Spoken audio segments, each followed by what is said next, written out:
Trivia. This is what Windstar charges for gratuities. $14.50 per guest per day is automatically added to each guest statement. Now, Viking charged $15 per person a day, and NCL, which we're taking a 1 week out of San Juan at the end of January, charges $16 per person a day and is upping it to $20 after the first of the year. Sales, and the one like this, we have two more sister ships like Star Breeze, it's Star Legend and Star Pride. International, of course, 6 sails.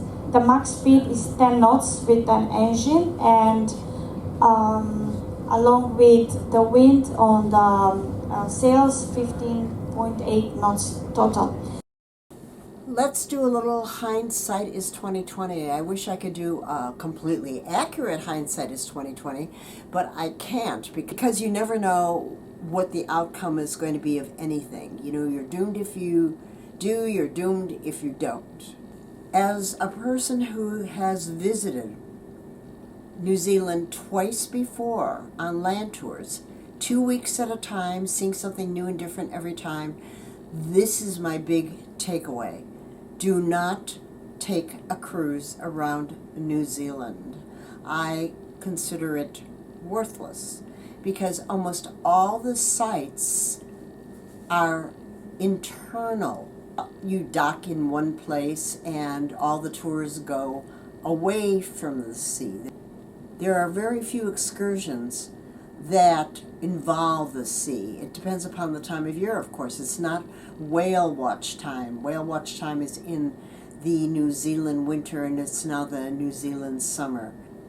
Once again, with all the ports, I should have put more time and effort into reading up around exactly what we are seeing. I mean, I did do research, but not in depth. I've gotten too complacent with cruises. You know, you figure you get on, you unpack, you go, you do whatever there is to do. Well, basically, it's a waste of money. Of course, the advantages of a cruise, as everybody knows, is you get on, you unpack, all your food is there, there's no looking around. But if you go with a good group tour, that's all minimized, and I really suggest that you do that. I don't want to beat a dead horse, but with hindsight, should we have stayed on the Viking Mars, which ends up at the same place on the same day as we do? Did they decide to continue up the East Coast because they were right on our rear end, right on our butt, or did they abort ports also? I don't know if I'll ever get an answer to that because they don't usually publicize that they omit ports. On my initial Windstar subject of the sale that they had on this particular cruise, where they dropped the price well over $2,000 a person, I did get a resolution from Windstar management, and they offered a credit toward a future Windstar cruise, which I jumped on. Something is better than nothing, and booked a 8-day cruise on their Windstar, the largest seagoing yacht in the world. It holds 310 passengers, and I don't remember how many sails. That should be an experience. Windstar itself is an excellent product. The food is good. The crew jumps through hoops for you morning, noon, and night, remembers everybody's name. And I've mentioned it several times before, cabins are huge in comparison to other operators. I don't know what else I could tell you.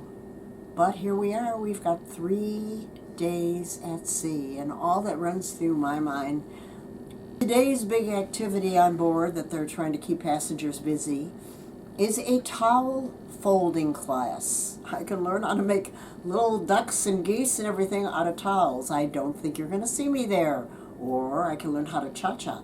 I learned how to cha-cha a million years ago. All I can think of today with all these sea days is a sailor went to sea to see what he could see. But all that he could see was the bottom of the deep blue sea.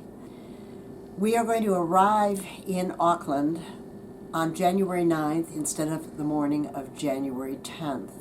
And now I'm debating back and forth, do I get off the ship in Auckland on the 9th and book a hotel, and then we don't have to get off the ship earlier on the 10th and spend all day at the airport? Or do we just make the best of it and stay on board, let them throw us off the ship on the 10th, and then we'll fly on home? Thank you so much for your time to view and to comment. I'm sorry that there wasn't very much for you to see in this particular series of videos, other than lots and lots of food. A belated Happy New Year again to everybody. Since you probably won't see this until after Valentine's Day, how about Happy St. Patrick's Day? Erin, go bragh.